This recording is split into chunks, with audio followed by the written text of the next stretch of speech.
అందరికీ వందనాలు. ముఖ్యంగా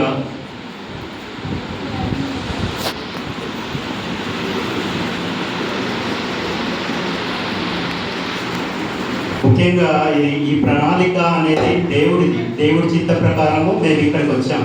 అసలు మాకు ఖమ్మం అనే ప్రాంతం నుండి కంబం అనే ప్రాంతానికి మమ్మల్ని తీసుకొచ్చిన దేవుడికి ఫస్ట్ వందనాలు. దీనికి మార్గదర్శకం దీనికి కారకులైనటువంటి వరప్రసాదయ్య గారికి, స్థానిక పాస్టర్ గారు కుటుంబాలకు, అదేవిధంగా సభ పెద్దలకు, అదేవిధంగా నా మిత్రులందరికీ అందరికీ వందనాలు తెలియజేస్తున్నాను. అయితే నిన్న మేము కారులో వచ్చినప్పుడు వరప్రసాదయ్య గారు చిన్న మాట అన్నాడు. సాల్మన్ రేపు అక్కడ చిన్న వాక్యోపదేశం చేయాలి అని అన్నాడు. ఒకసారి నాకు భయమైంది. ఎందుకంటే దేవుడి వాక్యం అనేది ఏంటి అంటే 2 అంచులు కలిగినటువంటి వాడి అయిన ఖడ్గం. ఎట్లాంటిదంటే అది 2 అంచులు కలిగినటువంటి వాడి అయిన ఖడ్గం. ఆ ఖడ్గాన్ని మోయాలంటే ఒక కత్తిని 2 వైపులా బదులుగా ఉన్నదాన్ని పట్టుకోవాలంటే మనం కొంచెం మిస్టేక్గా పట్టుకుండా ఏమవుతుంది, అది మన చెయ్యే కట్ అవుతుంది. అవునా కదా? కాబట్టి ఫస్ట్ నేను అనుకున్నా. రెండోది నేను దాని గురించి అంతగా అనుకోలేదు. ఎవరికైనా ఇంకా చాలా గొప్ప వాళ్ళు ఉన్నారు, పాస్టర్ గారు ఉన్నారు, ఇక్కడ అందరూ ఉన్నారు. వాళ్ళు చెప్తే నేను వినడానికి రెడీ, అప్పటికి తప్పిస్తాడు దేవుడు అని చెప్పేసి నేను అనుకున్నా. పొద్దున పూట కూడా మళ్ళీ ఒకసారి నాకు ఇదే మాట చెప్పారు. చెప్తే మెర్సీ, నా వైఫ్ అక్కడ కూర్చుంది, మెర్సీకి చెప్పుదామని అనుకుంటే పాపం ఆవిడ మొత్తం మార్నింగ్ అంతా చాలా బిజీగా ఉంది. అసలు ఆమె పట్టించుకునేటం లేదు. ఆమెకు అవకాశం ఇచ్చి నువ్వు చెప్పు అని అంటే ఇంకేం లేదు, నన్ను నొక్కిస్తుంది, ఖమ్మం నొక్కిస్తుంది. ఇక అప్పుడు నేను మా టీంలో మనకు ఇక్కడ కూర్చున్న బ్రదర్ సుశీల్ బ్రదర్, ఆయన గురించి ఏంటంటే నాకు గొప్ప సాక్ష్యం ఉంది. రాత్రంతా మనం బైబిల్లో చదువుతాం కదా, యేసుక్రీస్తు రాత్రంతా వెళ్ళిపోవాలని ప్రార్థన చేశాడు అని మనం విన్నాం కదా. నేను ఆయన అలా అంటే రాత్రంతా కాదు, నేను ఎప్పుడు నేను జర్నీ చేసినప్పుడు ఎప్పుడు చూసినా ప్రార్థన చేస్తూనే ఉండేవాడు. అట్లాంటిది అయితే అందుకోసం మార్నింగ్ అడిగితే చెప్పని అన్నాడు. ఇక ఈరోజు కూడా ఇక పాస్టర్ గారు వాళ్ళని వీళ్ళని అడిగినప్పుడు లేదు మీరే చెప్పాలి అని అన్నారు. అయితే సరే, ఇప్పటికిప్పుడు అంటే వాక్యం చెప్పాలంటే మామూలుగా ఏదో లెసన్, నేను టీచర్, గవర్నమెంట్ టీచర్, ఆ ఉద్యోగాన్ని ఇచ్చింది కూడా దేవుడు నన్ను నిలబెట్టుకున్నాడు. అయితే క్లాస్లో లెసన్ లాగా చెప్పితే కుదరదు. దేవుని వాక్యం అనేది చాలా శక్తి గలది. కాబట్టి ఎట్లా అనుకొని నేను ప్రేరేపణ కలగాలని చెప్పేసి పొద్దు నుండి నేను మనసులో అనుకుంటున్నా, ప్రార్థన చేస్తున్నా, అక్కడ కూర్చున్నాం దిగులుగా, అక్కడ కూర్చొని ఏం చెప్పాలి అని అనుకున్నా. అయితే ఏం చెప్పాలి నాకు అదే ధ్యాస ఉంది. అయితే దేవుడు నాకు ఒక వాక్యాన్ని బయలుపరిచాడు. దాని గురించి అది చాలా పాతదే, కానీ ఈరోజు దేవుడు మీతో మాట్లాడడానికి నాకు అది ఇచ్చాడని నేను తీసుకొని దాన్ని మీకు చెప్పాలని అనుకున్నా. దయచేసి ఎవరైనా బైబిల్స్ ఉన్న వాళ్ళు బైబిల్ ఓపెన్ చేయండి.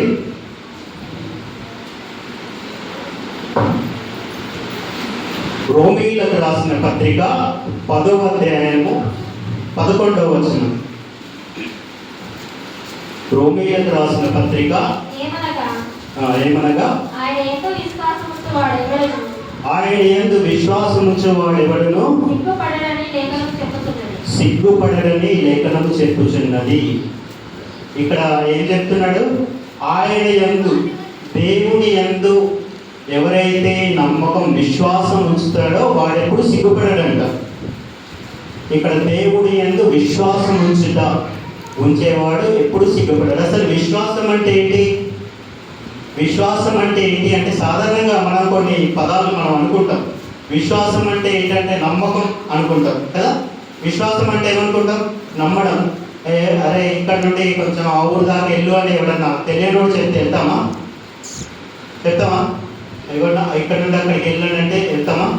మన పక్కన వాళ్ళు కూడా, ఇంటి పక్కన వాళ్ళు లేకపోతే ఎవరో చెప్పి పలానా పని చేసుకున్నామంటే చేస్తామా? మనకు బాగా దగ్గర వాళ్ళు, మనకు బాగా తెలిసిన వాళ్ళు చెప్తేనే చేస్తాం కదా. అంటే మనకి ఎవరి మీద నమ్మకం ఉంటుందో అదే విశ్వాసం. ఆ నమ్మకం కలిగి ఉండడాన్ని విశ్వాసం అంటారు. అవునా? ఈ విశ్వాసం ఎవరికైతే ఉంటుందో, ఎవరి యందు విశ్వాసం అంట? దేవుని యందు విశ్వాసం ఉంటే వాళ్ళు ఎప్పుడు సిగ్గుపడరంట. ఇప్పుడు నేను ఇక్కడ వాక్యం చెప్పడానికి నాకు అయ్యగారు ఇచ్చాడు. ఇయ్యగానే నేను సూపర్ చెప్తా, నేను టీచర్ కదా, నేను మస్తు చెప్తా, నేను ఇట్లాంటి చాలా చెప్పా అని నేను వచ్చిందనుకో, దేవుడు ఏం చేస్తాడు? నేను అవమానపడతా. ఎవరి యందు నమ్మకం ఉంచాలి, ఎవరి యందు విశ్వాసం ఉంచాలి. మనం ఏ పని చేసినా కానీ దేవుడు ఒకటే సింపుల్ సూత్రం. ఎవరి యందు విశ్వాసం ఉంచాలంట? దేవుని యందు విశ్వాసం ఉంచితే మనము సిగ్గుపరచబడము. దీని గురించి మనం ఇప్పుడు కొంచెం 2 మాటలు మనం మాట్లాడుకుందాము, చూద్దాము. అసలు ఈ విశ్వాసం గురించి మనం చూస్తే ఆదికాండంలో ఒక వ్యక్తి గురించి బైబిల్లో చెప్తుంది. అదేంటంటే అబ్రహాము గురించి. ఆదికాండము 12వ అధ్యాయము 1 నుండి 2 వచనాలు. యెహోవా నీవు లేచి నీ దేశం నుండి, నీ బంధువుల యొద్ద నుండి, నీ తండ్రి ఇంటి నుండి బయలుదేరి నేను నీకు చూపించు దేశంలోకి వెళ్ళుము. నిన్ను గొప్ప జనముగా చేసి నిన్ను ఆశీర్వదించి నీ నామమును గొప్ప చేయుదును. నీవు ఆశీర్వాదముగా నుండువు. నిన్ను ఆశీర్వదించు వారిని ఆశీర్వదించెదను, నిన్ను దూషించు వారిని శపించెదను. అలాగే ఇంకొకటి చదవండి. ఆదికాండం 15వ అధ్యాయము 5. మరియు ఆయన వెలుపలికి అతనిని తీసుకొని వచ్చి నీవు ఆకాశం వైపుకు తేరి చూచి నక్షత్రములను లెక్కించుటకు నీ చేతనైతే లెక్కించమని చెప్పి నీ సంతానమును అలాగరునని చెప్పాను. చాలు, థ్యాంక్స్. ఇక ఇక్కడ అబ్రహాము గురించి ఇక్కడ చెప్పాడు.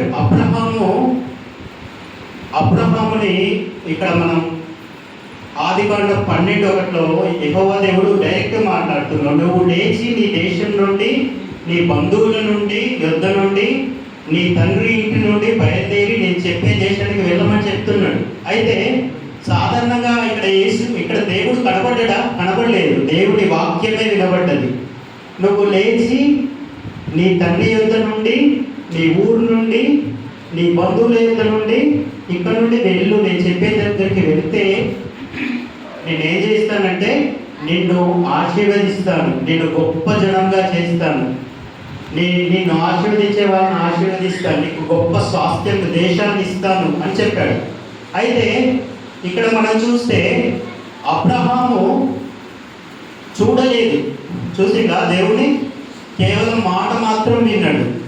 మాట మాత్రం విని దేవుడు మరి నేను అక్కడికి వెళ్ళు అని అంటే ఆ ప్రాంతం ఏంటంటే తెలియదు. ఇప్పుడు మేము ఖమ్మం నుండి ఖమ్మం వచ్చినాం. ఖమ్మం ఎక్కడ ఉంటుందో అసలు మాకు తెలియదు. అయితే మాకు నావిగేషన్ ఉంది ఫోన్లో. ఏముంది? నావిగేషన్ ఉంది. నావిగేషన్ పెట్టుకొని డెస్టినేషన్ ఎక్కడ ఖమ్మం అని కొట్టేస్తే అది రూట్ మ్యాప్ చూపెడుతుంది. కానీ ఆ కాలంలో అబ్రహాముకి అదేం లేదు.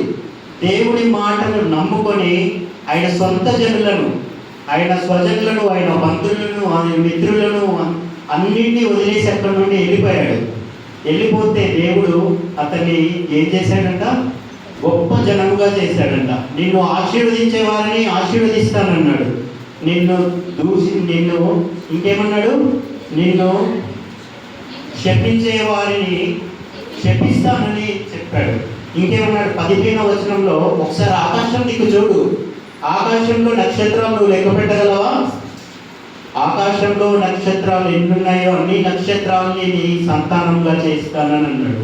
యాక్చువల్గా అబ్రహాముని పిలిచినప్పుడు అబ్రహాముకు అదైన పేరు అబ్రహాము. ఏంటది? అబ్రహాము. అబ్రహాము అంటే హెచ్చింపబడినటువంటి తండ్రి. ఏంటది?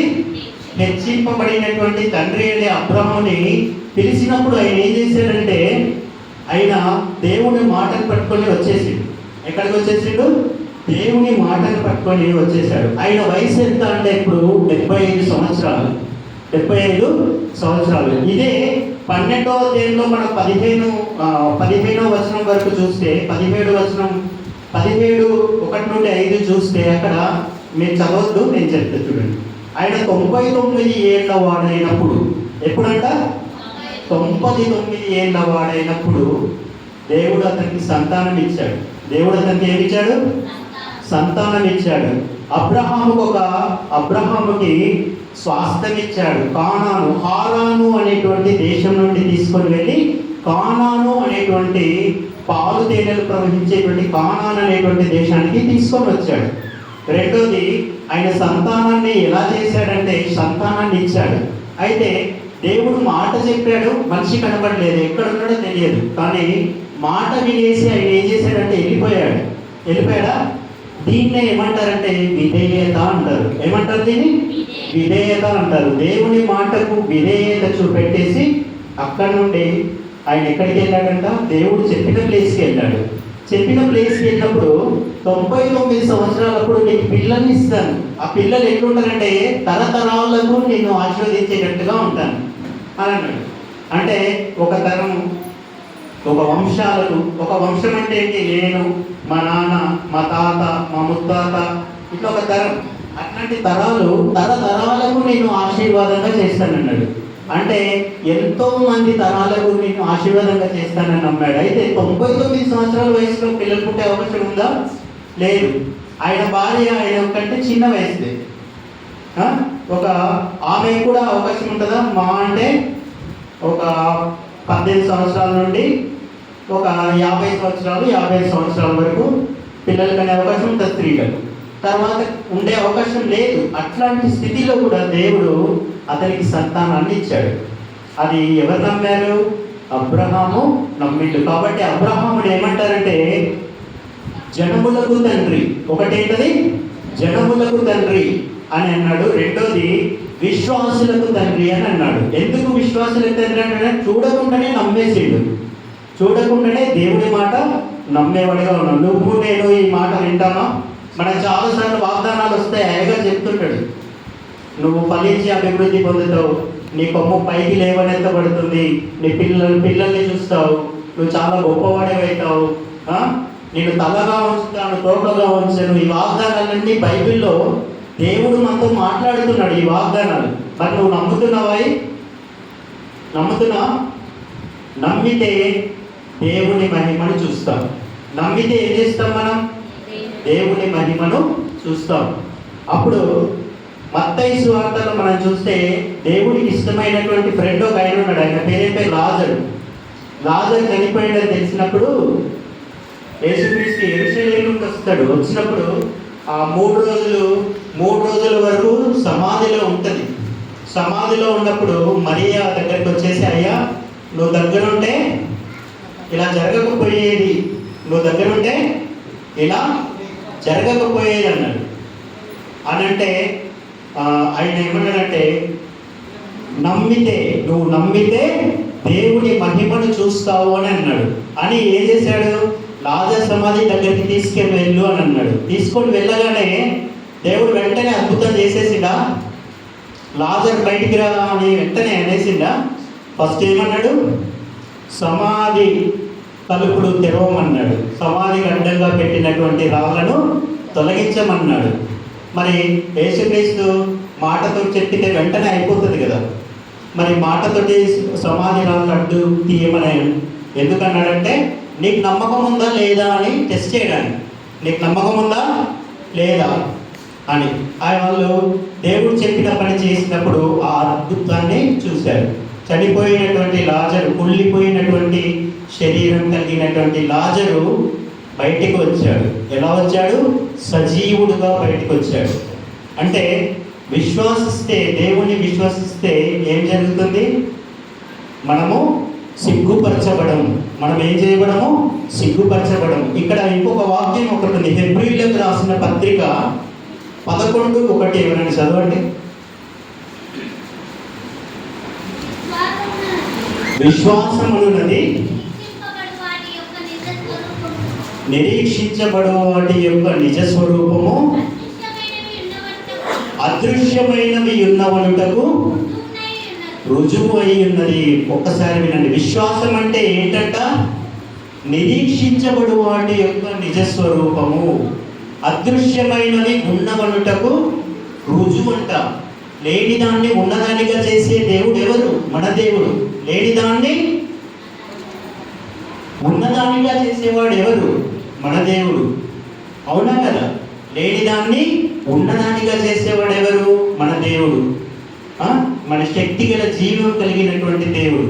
విశ్వాసం అనేది ఏంటంటే నిరీక్షించబడు వాటి యొక్క నిజ స్వరూపము. మనం దేనికోసమైతే ఎదురు చూస్తామో, మనం దేనికోసమైతే నమ్ముతామో. ఇప్పుడు నేను ఒక సింపుల్ ఎగ్జాంపుల్ చెప్తాను. నేను ప్రైవేట్లో చాలా సంవత్సరాలు చేసినప్పుడు నాకంటే కొంతమంది కార్పొరేట్ కాలేజీలోకి వెళ్ళారు, మంచి జీతాలకి వెళ్ళారు. అప్పుడు నేను మనసులో అనుకున్న బాధపడేవాడిని, అయ్యా నేను ఈ వయసుకు వచ్చాను, నాకు కనీసం ఇంత జీతం రాలేదు అని బాధపడుతూ దేవుని మీద అనుకున్నా. నేను దేవుడు నాకు ఇస్తాడు అని అనుకున్నా. అప్పుడు నేను కోరుకున్న జీతం కంటే ఇంకొక 10,000 జీతం ఎక్కువగా ఇచ్చాడు. అంటే విశ్వాసం అనేది ఏంటి? నిరీక్షింపబడు వాటి యొక్క నిజస్వరూపం. విశ్వాసం అనేది ఏంటది? నిరీక్షించబడు వాటి యొక్క నిజస్వరూపం. మనం దేవుడు మనకిస్తాడని మనం నమ్మాలి. దేవుడు మనకిస్తాడని నమ్మాలన్నమాట. దేవుడు మనకిస్తాడని నమ్మాలన్నమాట. వాక్యం ఏం చెప్తుందంటే కీర్తనలు 113, 7-8 ఒకసారి చూస్తే దేవుడు మన పట్ల ఎట్లాంటి ఆలోచన కలిగి ఉన్నాడో ఒక్కసారి చూడండి.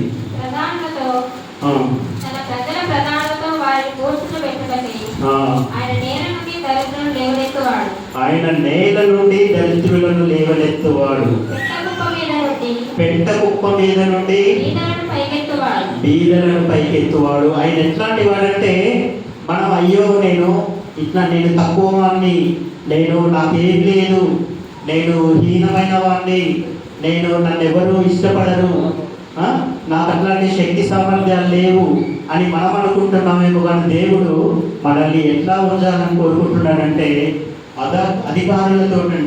అధికారులతోటి ప్రధానులతోటి మనము కూర్చుంటబెట్టుటకు ఆయన ఇష్టమంట. ప్రధానులతోటి ఆయన మనల్ని కూర్చుంటబెట్టడానికి ఆయనకి ఇష్టమై ఉన్నది. రెండోది, పెంట కుప్పల మీద నుండి పైకి లేవనెత్తువాడు ఆయనే. పెంట కుప్పల మీద నుండి పైకి లేవనెత్తువాడు ఆయనే. ఇప్పుడు మనం బైబిల్ చదువుకుంటున్నాం కదా, ఆయన శిష్యులు ఎట్లాంటి వాళ్ళు? చాలా బాగా పండితులా, గొప్ప వాళ్ళ? లేదు. ఎట్లాంటి వాళ్ళు? దేనికి పనికి రాదు అనుకున్న వాళ్ళందరినీ కూడా దేవుడు ఏం చేశాడంటే మనుషులను పట్టే జాలర్లుగా చేశాడు. ఎలా చేశాడంట? మనుషులను పట్టే జాలర్లుగా. చాలా గొప్పవాడు. ఇప్పుడు మనము బైబిల్లో చదువుకుంటాం, ప్రకటన గ్రంథంలో 24 మంది పెద్దలు. ఎంతమంది పెద్దలంట? 24 మంది పెద్దలు తీర్పు తీరుస్తారంట. 24 మందిలో ఈ 12 మంది ఉన్నారు శిష్యులు. ఓకే, ఏంటంటే అంటే దేనికి పనికిరారు అనుకునేటువంటి వాళ్ళని పైకి లేవనెత్తేటువంటి వాడు. ఇంకా కీర్తనలు 92:10 ఒక్కసారి చదవండి. నేనే చదువుతాను. గురుపోతు కొమ్ము వలె నీవు నా కొమ్ము పైకెత్తితివి, కొత్త తైలంతో నేను అంటుకడతాను. ఆయన మనల్ని ఎలా చూడాలనుకుంటున్నాడంటే మన కొమ్ము పైకి లేవనెత్తుతాడు. అంటే మనల్ని ఉన్నత స్థానంలో ఉంచే దేవుడు అని మీరు నమ్మాలి. ఉన్నత స్థానంలో ఉంచాలని మనం నమ్మితే అదృశ్యమైనవి ఏం చేస్తాడంటే దృశ్యంగా చేస్తాడంట. అదృశ్యమైనవి ఏం చేస్తాడు? దృశ్యంగా చేస్తాడు. అస్సలు నమ్మకం లేనటువంటి, అస్సలు జరగమనుకునేవి కూడా అసాధ్యమైనవి సుసాధ్యం చేసే దేవుడు ఎవరు? మన యేసయ్య. ఓకేనా? మనల్ని మన కొమ్మును గురుపోతు కొమ్ము వలె పైకి లేవనెత్తగలిగే దేవుడు మన దేవుడు. గురుపోతు కొమ్ము వలె పైకి లేవనెత్తగలిగే దేవుడు మన దేవుడు. మరి మనకు అన్నీ ఎందుకు కావట్లేదు? పెట్ట కుప్పల నుండి పైకి లేవనెత్తుతున్నాడు. అధికారులతో నిన్ను కూర్చోబెడతానంటున్నాడు. లేకపోతే నీకు చాలా గొప్పవాడిగా చేస్తానంటున్నాడు, నిన్ను ఆశీర్వదిస్తానంటున్నాడు, నీ పిల్లల్ని ఆశీర్వదిస్తానంటున్నాడు.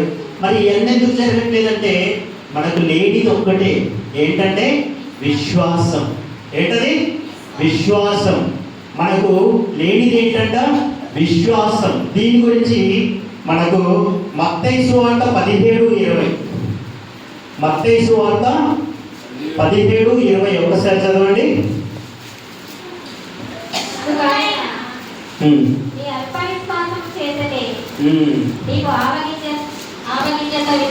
మీకు ఆవగింజంత విశ్వాసం ఉండిన ఎడల ఈ కొండను చూచి ఇక్కడ నుండి అక్కడికి పొమ్మనగానే అది పోవును. చాలు. మనకు లేనిది ఏంటంటే ఆవగింజంత విశ్వాసం ఉంటే చాలంట.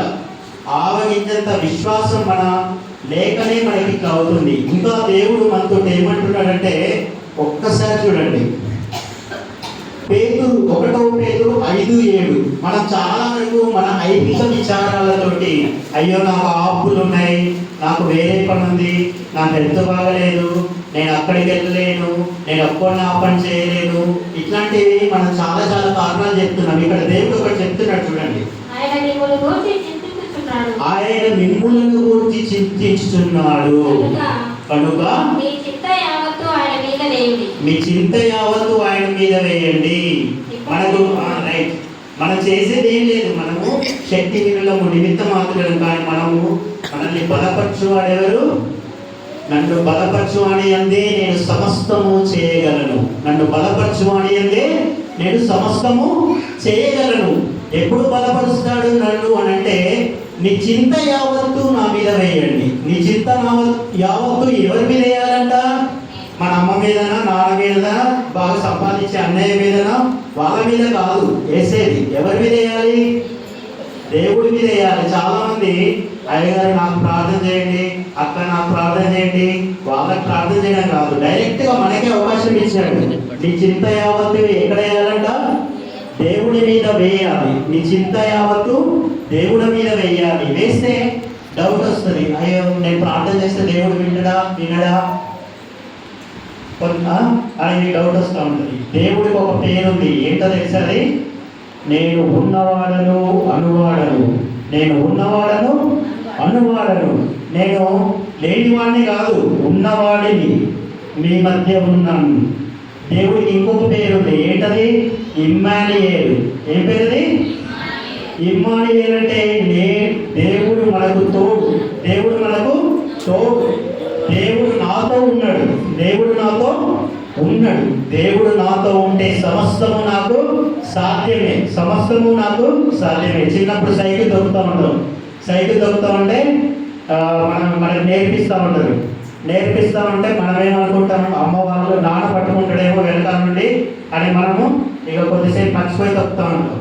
కొద్దిసేపు చూస్తే నాన్న వెనకాల కనబడ్డాడు, కానీ నాన్న పట్టుకున్నాడు అనేటువంటి నమ్మకంతో మనం అది నేర్చేసుకుంటాం. అవునా కదా? కానీ అంటే కొంతమంది కొంచెం వరకు మాత్రమే సహాయం చేస్తారు, కానీ మన దేవుడు మనల్ని ఆవరించి ఉంటాడు. ఒక వైఫై ఎట్లయితే ఆవరించి ఉంటుందో మనల్ని చుట్టూ కూడా మన దేవుడు ఆవరించి ఉంటాడు. ఆయన ప్రభావం మన చుట్టూ ఉంది. మనం ఎప్పుడు ఏమనుకోవాలంటే, యెహోవా ఈరే, నా కష్టమైన పని ఉంది, నేను ఆ పని చేయలేను అని అనుకుంటే ఏం చేయాలి? యెహోవా ఈరే, దేవుడు చూచుకొను. యెహోవా చూసుకుంటాడు. నేను చేయలేను, నేను చూసుకోలేను, నాకు శక్తి లేదు. ఎవరు చూసుకుంటారు? రైట్, దేవుడు ఇచ్చిండు. నీ చింత యావత్తు ఎక్కడ చేయాలంట? దేవుడి మీద వేయాలంట. దేవుడే మనకు సీక్రెట్ ఫార్ములా చెప్పాడు. నీ చింత యావత్తు ఏం చేయాలి? దేవుడి మీద వేయాలి. దేవుడి మీద వేస్తే దేవుడు నీకు కావాలనుకునేటువంటి కార్యాలని చేస్తాడు. ఇప్పుడు చాలా మంది టీవీలో చూస్తున్నాం, పెద్ద పెద్ద సువార్థికులు, వాళ్ళు 20 ఏళ్ళ తర్వాత 10 ఏళ్ళ తర్వాత 20 ఏళ్ళ తర్వాత పిల్లలు లేకుండా ఉండాలి, పిల్లలు కలిగిండ్రు అన్నారు. ఎందుకు కలిగిండ్రు? వాళ్ళ చింత యావత్తు ఎక్కడ వేశారు? దేవుడి మీద వేశారు. లేకపోతే ఏదో ఒకటి చేస్తే అయిందన్నా కావట్లేదు. సమస్తము నెరవేర్చగలిగిన వాడు ఎవరంటే మన దేవాది దేవుడు. కాబట్టి మనం ఎవరి యందు విశ్వాసం ఉంచాలంట? దేవుని యందు మనము విశ్వాసం ఉంచితే అవన్నీ జరుగుతాయి. నా కష్టాలు, నా బాధలు, నా చింతలు అన్నీ కూడా ఎక్కడ ఏమంటున్నాడు, ఇక్కడ చెప్తున్నాడు. అరే నీకు కష్టం ఉంది, నీకు ఈ పని కావట్లేదని అంటే నాకు ఈ కష్టం ఉంది కాబట్టి అరే నా పని అయిపోయినాక నేను కొంతమంది అంటారు అరే చర్చికి వెళ్తాను అంటే అరే నాకు ఒక పని ఉంది, ఆ పని అయినాక వస్తా, లేకపోతే ఇల్లు కట్టుకున్నాక వస్తా, లేకపోతే పలానా ఇప్పుడు పలానా పని అయినాక వస్తా, బట్టలు ఉతుక్కున్నాక చర్చికి వస్తా. కాదు, మనం ఫస్ట్ దేవునికి ఏమి ఇవ్వాలంట? దేవునికి ప్రథమ స్థానం ఇవ్వాలి. దేనికి ప్రథమ స్థానం ఇవ్వాలి? దేవునికి ప్రథమ స్థానం ఇస్తే దేవుడు నిన్ను ప్రథముడిగా ఉంచుతాడు, అందరికంటే ముందు ఉంచుతాడు, అందరికంటే పైకి ఉంచుతాడు. నిన్ను ఎలా ఉంచుతాడంటే నిన్ను తలగా ఉంచువాడను కానీ తోకగా ఉంచను, నిన్ను పైవాడిగా ఉంచుతాడు కానీ కిందవాడిగా ఉంచను అని దేవుడు మనకు వాక్యంలో చెప్తున్నాడు. అయితే దేవుడు మన గురించి ఒక సింపుల్గా ఒక మాట చెప్తున్నాడు, అది మనందరికీ వర్తిస్తుంది. కొందరు అరే నేను చాలా మంది నాకు ఇది కావట్లేదు అని అనుకుంటాను కదా, దాని గురించి కూడా దేవుడు ఒక మాట చెప్పాడు. ఏం చెప్పాడంటే చూడండి, 2 తిమోతి 3 నుండి 5 వచనాలు. 3వ అధ్యాయం 5వ వచనం. 2 తిమోతి 3వ అధ్యాయం 5వ వచనం. పైకి భక్తి గలవారి వలె ఉండి ఎట్లా అంట? దాని శక్తిని ఆశ్రయించని వారినే ఇందురు. ఇట్టి వానికి విముఖుడవై ఉండము. నువ్వు నాకు ఆ పని కావట్లేదు, నాకు ఇది కావట్లేదు అని అంటున్నావు అంటే నువ్వు రాంగు. దేవుడు చెప్తాడు, పైకి భక్తి గలవాడిగా నువ్వు చెప్తున్నావు, రోజు చర్చికి వెళ్తున్నావు, రోజు అది చేస్తున్నావు, కానీ నువ్వు దేవుని శక్తిని ఆశ్రయించట్లేదు. మనం టోటల్గా మనం ఎవరికి సరెండర్ చేసుకోవాలి? దేవుడికి సరెండర్. ఈరోజు కష్టాలు ఉన్నాయి అనుకోండి, నాకు ఆర్థికంగా అప్పులు ఉన్నాయి, నా అప్పులు తీర్చడం ఎట్లా? దేవుడి మీద వేయండి. నీ చింత ఏమంత ఎక్కడ వేయాలి? దేవుడి మీద వేయండి. నాకు అనారోగ్యం ఉంది, మరణకరమైనటువంటి రోగం ఉంది, క్యాన్సర్ ఉంది, లేకపోతే ఇంకేదో వ్యాధి ఉంది, ఎక్కడికి వేయాలి? దేవుడికి ఇవ్వాలి. ఎవరు చేస్తాడు అవన్నీ? చేసేవాడు ఎవరు? సముద్రాన్ని చీల్చడం సాధ్యమా? సముద్రాన్ని 2 పాయలుగా చీల్చిన దేవుడు మన నిజమైన దేవుడు. ఆఖరికి యేసుక్రీస్తుని సిలువలో వేసినప్పుడు పక్కన ఒక ఖైదీ ఉంటాడు కదా, ఆ ఖైదీ కూడా వెంటనే ఏం చేశాడు? రక్షణనిచ్చాడు. ఏం చేశాడు? ప్రభువు అన్నాడు, నీ రాజ్యంలో పంపిస్తావా, తీసుకొని వెళ్తావా అని అంటే, నేడు నీవు నాతో కూడా పరదేశిలో ఉంటావని అన్నాడు. అంటే దేవుణ్ణి ఆశ్రయిస్తే చాలు. అంతకుముందు ఏం చేశాడు? ఖైదీ తిట్టిండు, ఇంకొక ఆయనలాగానే తిట్టాడు. అప్పటికీ కూడా దేవుణ్ణి జస్ట్ ఆశ్రయిస్తే, నువ్వు దేవుణ్ణి జస్ట్ ఆశ్రయిస్తే చాలు, నీ సమస్యలన్నీ కూడా తీరిపోతాయి. ఏమంటారు? మనం చూస్తాం, మనం ఏం ఆలోచిస్తామంట? ఏం తిందామా, ఏం తాగుతామా, వీటి గురించి ఆలోచిస్తామంట. ఏం తింటాము, ఏం తాగుతాము, ఎట్లా బతుకుతాము, కరోనా వస్తుందంట, అక్కడ యుద్ధం జరుగుతుందంట, ఇవి కాదు. నా దేవుడు నా సమస్యల నుండి విడిపించగలిగే దేవుడు. నా దేవుడు ఎట్లాంటి వాడు? నా సమస్యల నుండి విడిపించగలిగే శక్తి కలిగినటువంటి దేవుడు. ఆ దేవుడిని నేను ఆశ్రయించాను కాబట్టి నాకు అపజయం ఉందా? లేదు. అబ్రహాము చూడకుండానే చేశాడు. ఇక్కడ బైబిల్లో మనకు మత్తయి సువార్తలో ఒకటి ఉంటుంది, ఒకసారి చూడండి. మత్తయి సువార్తలో మన భారతదేశానికి క్రైస్తవ మతాన్ని తీసుకొని వచ్చిన తోమా ఉన్నాడు కదా, తోమా మిగతా శిష్యులందరూ యేసుక్రీస్తు బతికాడు, తిరిగి లేచాడంటే నేను చూడను అన్నాడు. కానీ ఆయన అప్పుడు యేసుక్రీస్తు దగ్గరికి వచ్చి, ఇదిగో నా చేతి వేళ్లకు ఉన్న గాయం, నా పొట్టలో బల్లెం పొడిచినటువంటి గాయం చూడు అని అన్నాడు. అప్పుడు నమ్ముతాడు. అప్పుడు యేసుక్రీస్తు అన్నాడు, చూసి నమ్ముట కాదు, చూడకుండా నమ్మడమే ఏంటంట ఉత్తమమైనది. మనం చూడకుండా నమ్ముతున్నాం. అదృశ్యమైనవి దృశ్యంగా ఉన్నవి నీకు కావాలి. నువ్వు గొప్ప చదువు చదువుకోవాలి, లేకపోతే నువ్వు ఒక పెద్ద బిల్డింగ్ కట్టుకోవాలి, లేకపోతే ఒక పెద్ద కారు కొనుక్కోవాలి, లేకపోతే మంచిగా ఉండాలి. ఇవన్నీ కూడా వాక్యం అంటే మనం ఇది ఏంటంటే ఇది కేవలం క్రైస్తవుడికి సాధ్యం, అన్యజనులకు సాధ్యం కాదు. ఎందుకంటే ఇది అనుభవపూర్వకంగా చెప్తున్నా, నేను కూడా అనుభవపూర్వకంగా చెప్తున్నా. నేను పూర్తిగా దేవుడు నాకు ఇది చేస్తాడు అని పూర్తిగా దేవుడి మీద నమ్మి నా భారం అంతా దేవుడికి వేసినప్పుడు దేవుడు నన్ను ఉన్నత స్థానానికి తీసుకొని వెళ్ళాడు. దేనికి పనికిరాడు, దేనికి అంటే ఎన్నిక లేనటువంటి నన్ను ప్రధానుడిగా చేశాడు. ఎలా చేశాడంట? ప్రధానుడిగా చేశాడు. అది నా పర్సనల్ ఎక్స్పీరియన్స్. ఇది మీరు కూడా చేయాలనుకుంటే ఏంటంటే మనకు కావాల్సింది ఏంటంటే ఆవగించంత విశ్వాసం. మనం చేయాల్సింది ఏంటంటే దేవుని మీద ఆధారపడేటువంటి గుణం. దేవుని మీద ఎట్లాంటి గుణం కలిగి ఉండాలంట? ఆధారపడే గుణం కలిగి ఉండాలి. అబ్రహాముకి ఏ పేరంట? సమస్త జనములకు తండ్రి. ఇంకొక పేరు, ఏ పేరు? విశ్వాసులకు తండ్రి. ఎందుకు విశ్వాసులకు తండ్రి అన్నాడంటే అబ్రహాముకి 99 ఏళ్ళప్పుడు పిల్లగాడు పుడతాడు. పుట్టినప్పుడు పిల్లలంటే మనకు బాగా ఇష్టం కదా, చాలా ప్రేమగా చూసుకుంటుంటే దేవుడు అతన్ని పరీక్షించాలని ఏం చేస్తాడు? నీ కొడుకుని నాకు బలిగా ఇయ్యమన్నాడు. అంటే అబ్రహాం ఏం చేశాడు? నేను ఇయ్యను దేవా అని అన్నాడా? తీసుకొని కొడుకు కూడా తీసుకెళ్లకుండా పర్వతం మీద తీసుకొని వెళ్ళి అక్కడ బలి ఇద్దామనుకున్నప్పుడు దేవుడు అతన్ని, ఇగో నీ కొడుకుని చంపొద్దు, అక్కడ కొమ్మల్లో ఒక పొట్టే చిక్కుకొని ఉన్నది అని అన్నాడు. అయితే అబ్రహాము దేవుణ్ణి నమ్మిండు. ఎందుకంటే నేనేదో ఎన్నిక లేనటువంటి వాడిని, ఎక్కడో హారాన్లో భక్తిహీనుల మధ్యలో ఉండేవాడిని నన్ను తీసుకొచ్చి ఎట్లా తీసుకొచ్చాడు? సమస్త వంశాలని ఏం చేశాడంటే సమస్త వంశములను నీ యందు ఆశీర్వదిస్తానని ఆశీర్వదించాడు. ఒక వంశం కాదు, 2 వంశాలు కాదు, సమస్త వంశాలని ఆశీర్వదించడానికి ఆయనకు అవకాశం ఇచ్చాడు. అవునా? తర్వాత 100 సంవత్సరాలప్పుడు పిల్లలు పుట్టరు.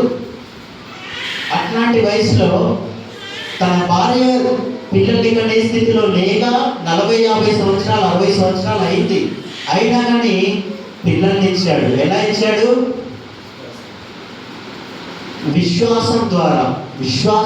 అబ్రహాం, అందుకోసమే అబ్రహాము దేవుడు నీ కొడుకుని బలి ఇవ్వమనంటే ఆయన ఏమనుకున్నాడు? ఇవన్నీ నాకు ఇచ్చిన వ్యక్తి నా కొడుకు నా నుండి తీసుకుంటాడా? ఇవన్నీ నాకు ఇచ్చిన వ్యక్తి నా కొడుకు నా నుండి తీసుకుంటాడా? మనకి ఏదైనా కష్టాలు వస్తే అయ్యో నాకే ఎందుకు వచ్చినాయి అని మనం అనుకోవద్దు.